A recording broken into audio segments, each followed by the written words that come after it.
Hello, ladies and gentlemen. How are we doing today? My name is JT, and welcome back to another episode of the Gio JT Podcast. I'm here with my great friend Gio. And Bruno. Hi. Yes, Wait. I know. He loves to snuggle. Okay. So today, Anyway. welcome. Put that down. But today, we are going to be talking about Lady and the Tramp.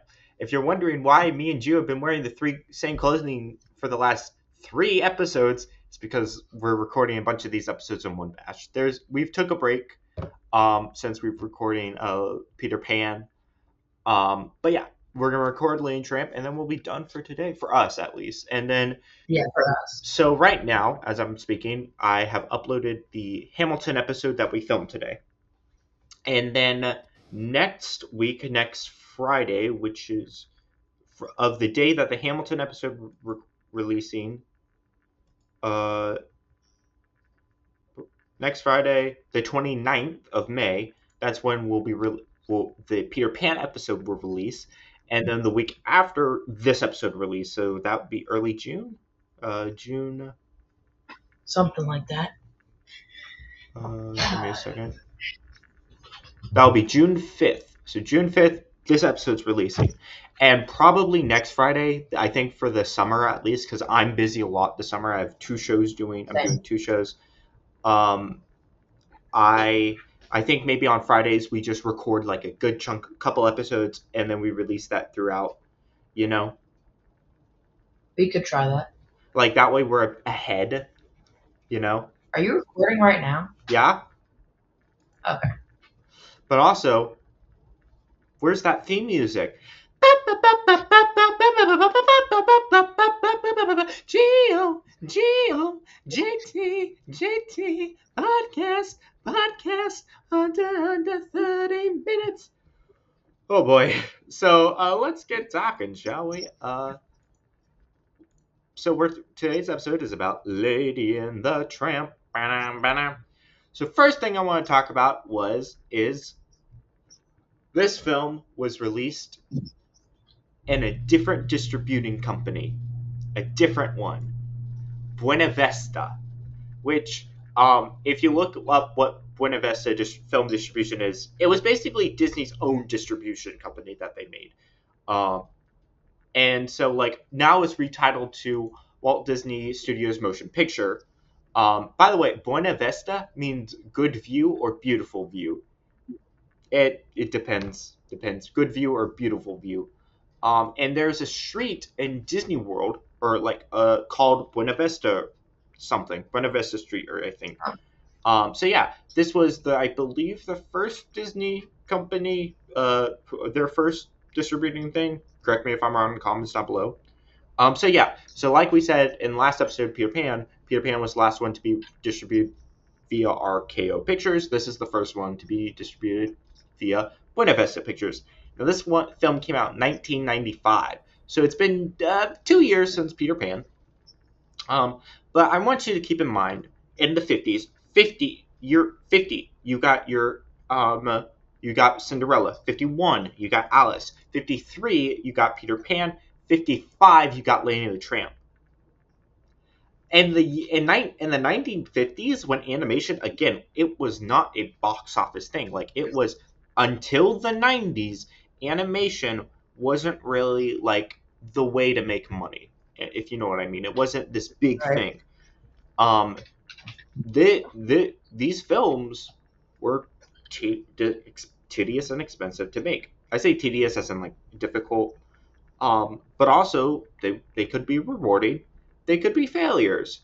We will talk about the failures. But so yes, we talked about Buena Vista. We talked about Lady. We talked about let's talk about how this was made. So there's a lot of rumor of how this was made, but from everything I could tell, how this was made was Walt Disney read a story from Cosmopolitan magazine called Happy Dan, the Cynical Dog, which basically, the short, it's like 500 words. It's really short. I would read it to you if it wasn't under copyright, so I can't.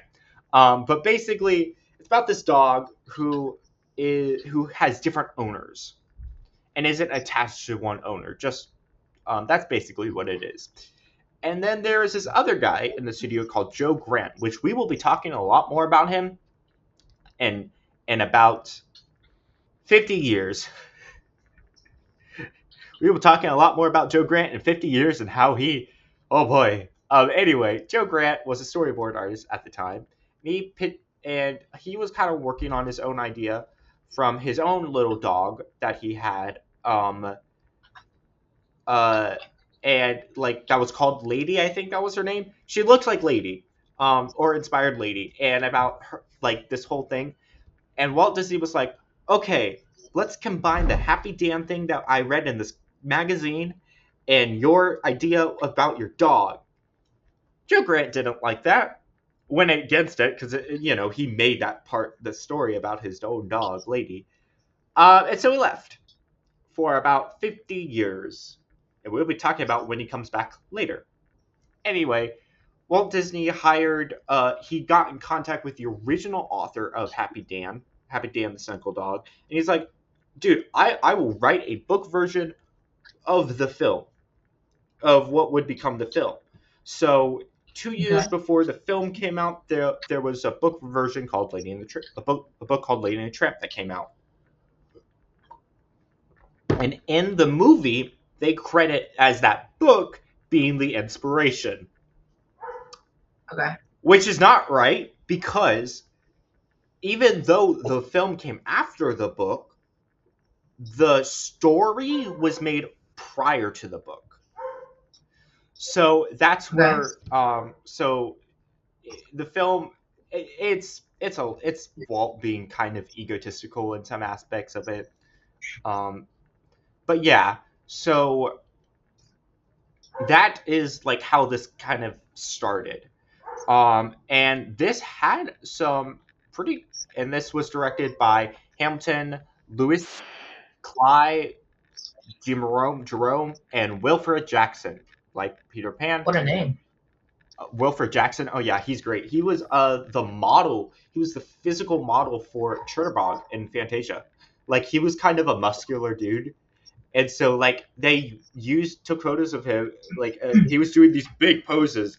And so that way for Chernabog. Okay. And so, yeah, this film,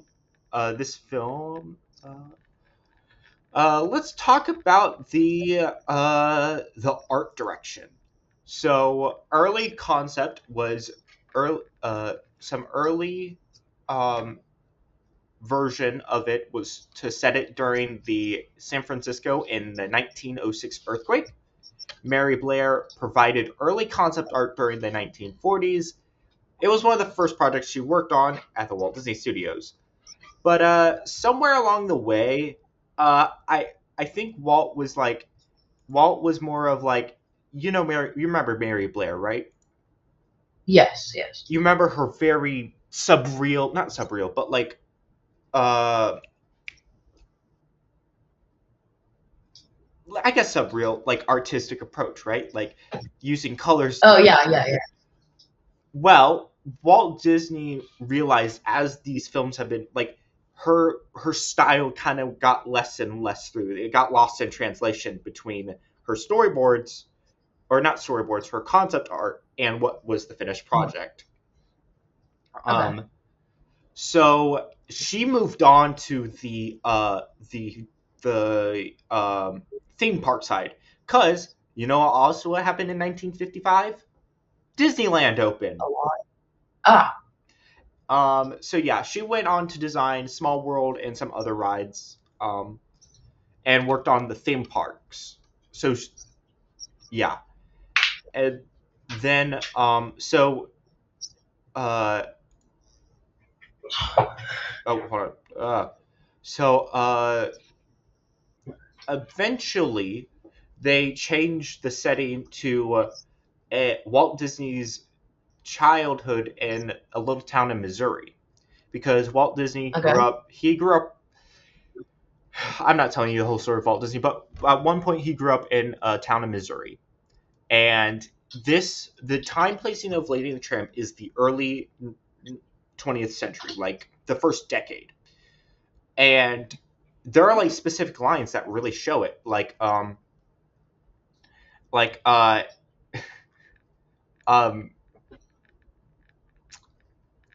I'll tell you after. I'll tell you after.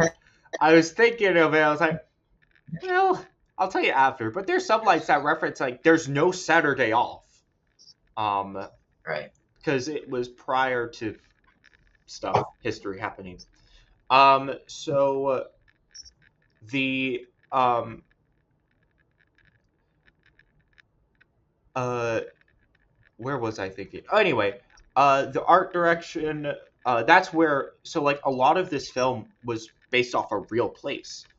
Um, and so it kind of gave Walt a chance to be a bit nostalgic in the way. And another big thing about this film was Walt was a little less hands on with this film. This film very Mhm. much feels different between Peter Pan, Alice in Wonderland, and Cinderella, and the fact that this is less segmented, if you know what I mean. Like Yeah. Alice in Wonderland actually was broken up into segments. Like it had 13 Oh, different. I get what Like there were some people some people work on this part, some people work on this part. It wasn't a cohesive story, if you know what I mean. This Okay. film is a pretty cohesive story, and I think out of the ones until from Cinderella to Jungle Book, I feel like this is the best one out of like Cinderella, Alice in Wonderland, Peter Pan, Lady and the Sleeping Beauty, 101 Dalmatians, Sword in the Stone, and Jungle Book. My personal opinion, I think this is the best one. Not just story wise, but also artistically. Holy. All right, So let's this is see. so okay. Don't read it. Don't read it. So Oh, okay. there's a big thing happening in the 1950s. Television.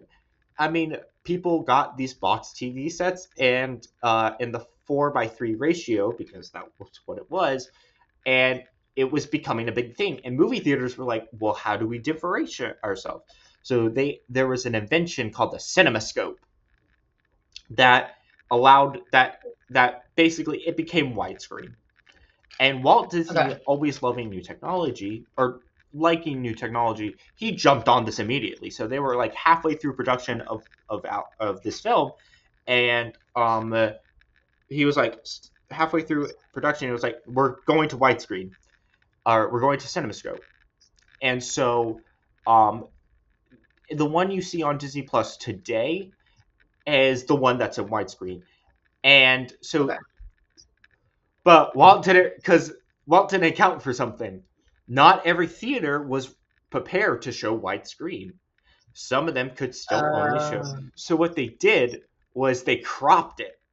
Um, so the bottom one is the original. So this bottom one here is the original version. Like I think the original version that they were animating prior to okay. Walt's change, and then this top one is the one that they were animating change to, and then this one right here is the cropped one.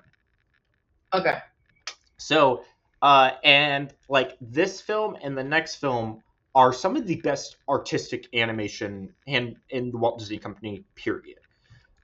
Now, the next film, especially Sleeping Beauty, especially when we get to Sleeping Beauty, but this really unlocked a whole new like depth of field for the films. And like they like added on like different things because the camera would look empty, and so this really changed Lady and the Tramp and made it the first. It was also the first animated film in widescreen, but then again, there weren't that many animated films, like true animated feature films that were coming out around this time. And that, like, it's like right here it says first all cartoon feature and CinemaScope. Um, let's see. Let's see what else to talk about. We've talked about oh the animation. So as we get closer and closer to the 90s, we will be closer and closer. I will be talking about specific animators and actually talking about their style. But I won't be talking about that here. Probably never, because their names you will forget. I literally just contradict myself. Anyway, so remember when we were talking about Bambi and how important it was for them to get the animals right? Yes, I think so. Yeah. Well, that was extra special for this film because we all know what dogs move like. We all know how they move, how they sniffle, how they bark, and all that. So they were extra, especially they were extra. They needed to get it better than Bambi because people who lived in rural areas were the only ones who could really see what a deer would move like, or Um, speaking of Bambi, when we get to a few films, I'm going to be mentioning Bambi because it's anyway. Um, so the like so yeah, getting this down pat was even more important than wow, I've lost my train of thought. Than previously. But I think, and by the way, let's let's talk about the songs. Let's talk about the music and the songs. So the score was done by Oliver Wallace. This was his final film Disney film that he worked on. Um, and and the next couple of Disney films are going to be scored by probably one of my favorite Disney composers, which I can't wait to talk about him. So this was Oliver Wallace's last film. He worked with Frank Churchill, as we have mentioned before, and then Disney brought in Peggy Lee. Now, do you know who Peggy Lee was? No. She was this big singer. She has written a lot of songs, and she wrote, with the help of Oliver Wallace, the songs for this film. And sang a couple of them.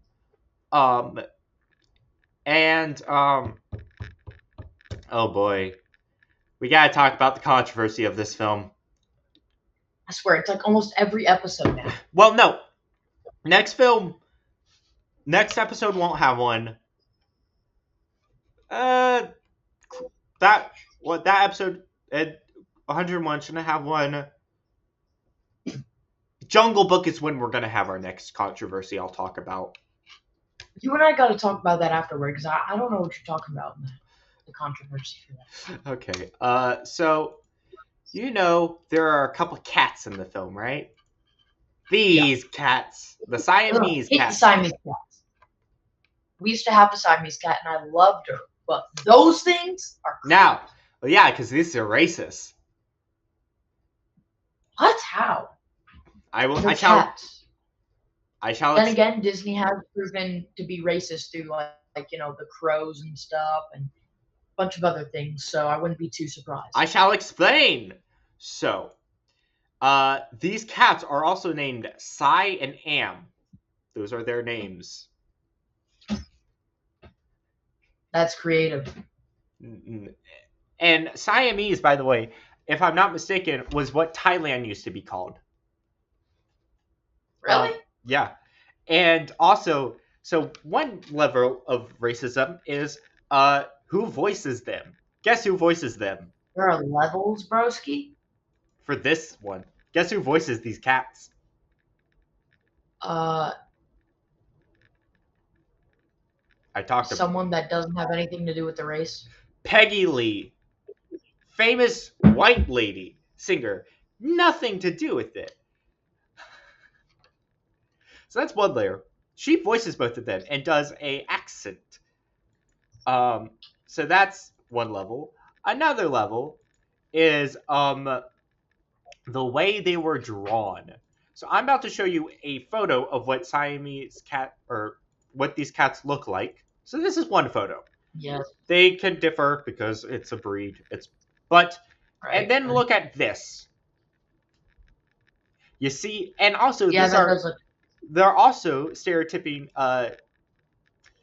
the Asian culture because the big eye, the flat eyes, and the buck teeth. You see these teeth? Okay, that one I think you might be taking a little out of context. That could just be for animating or like the character design. No, it was. It. How do you know that though? I do, because that's a stereotype that we will see that in a later Disney film. I will be talking about the buck teeth. Okay. So yes, that is also another stereotype, and I'm not gonna get into the stereotypes. It's a whole thing, but yeah, and these really bring down the film. They really are the worst part of the film, in my opinion. So yeah, I hate those things so much in that movie. I mean, yeah. Also, what makes it more racist is there's a lot of culture shown in this film. You got your Italian cooks, you got the Irish cop, you got the Scottish dog, you got the Southern dog. All of those are likable characters and are at the time portrayed okay. Then you have these cats who are portrayed who are singing in like a sing-song rhyme and are sung by voiced by a white lady and are meant to be evil. That's where it's racist, because they're taking a culture and making its exoticness make it so they're the villain, if that makes evil. Does that make sense? Wait, say it again. What makes them evil? So they're using the fact that they're, I don't want to say Chinese, but Asian, and that's what makes them evil. That's what it is, or part of it. Comment down below if I'm wrong. I might be, but from everything I have learned or can tell, that's what it is. I don't think they're making them evil because they're Asian, JT. No, that's the point. Because in the 1950s, the Korean War was going on. So there are a lot of Chinese and Korean stereotypes out there that were meant to go because they thought these people were bad. And this is kind of in that train that's like, oh, this group of people are evil. So, yeah. Whether it's racist or not, I love Siamese cats, but those things are freaking creep. Yeah. Let's talk about something. What else can we talk about? We already talked about Cinescope. We talked about lawsuits. Let's talk about lawsuits. Well, wait, that reminds me of a joke. Okay, so you remember Peggy Lee? Yes, how could I forget? You so she was originally paid in 1955 when this film about $3,500. Remember, that was big back then. And then in her contract was there back in 1952 that she had signed was there was going to be no transcriptions of sale for the public without her approval, because again, she wrote the songs. Well, in the 1980s, what was booming? VHS. So the CEO Michael Eisner refused to pay Peggy Lee her royalties because she wrote it, and Lee sued the Walt Disney Company for breach of contract, claiming that she had transcription rights to the music, arguing that the videotapes editions that were transcribed. Her lawyers demanded $50 million in damages for compensation. In March 1991, Lee was awarded $2.3 million for breach of contract plus $500. Ow! Oh, my ears! Oh, bro, don't do that again! Kind of make me want to do it again, I can't lie. Don't! Okay, I'm going to turn down my volume. You don't like my whistle? Well, yeah, just don't do it right now, okay? Anyway, she was awarded... I'm muting. I'm just... Okay. No, I'm sorry. She was rewarded $2.3 million for breach of contract, and plus $500,000 for unjust Eric. I don't know how to pronounce that, and $600,000 for illegal use. $600,000 for Lee's voice, and $400,000 for use of name. So yeah, Disney earned $72 million from the cassette tapes, and by 1955, Peggy Lee's was estimated to have 4% of the sales. So yeah, and this also like comes back in a couple of films like Disney, like in what are you asking? So I got a question.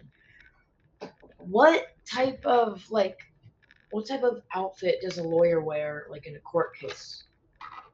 Shut up. A lawsuit.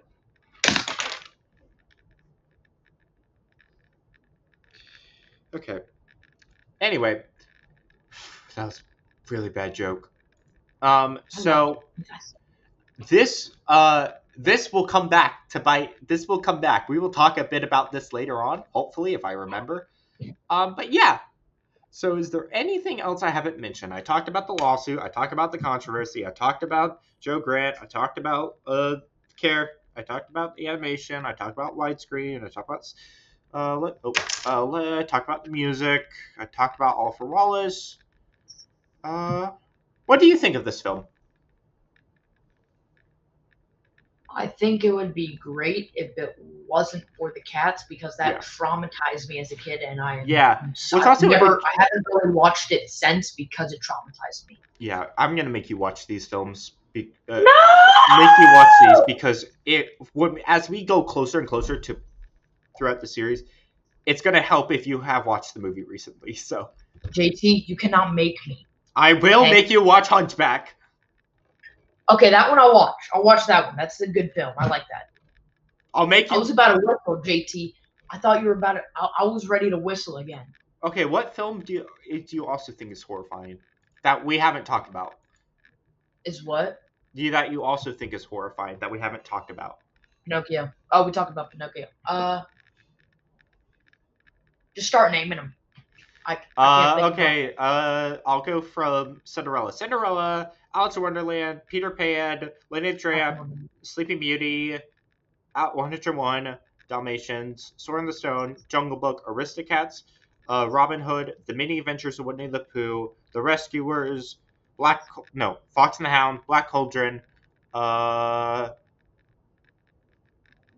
Great Mouse Detective, Oliver and Company.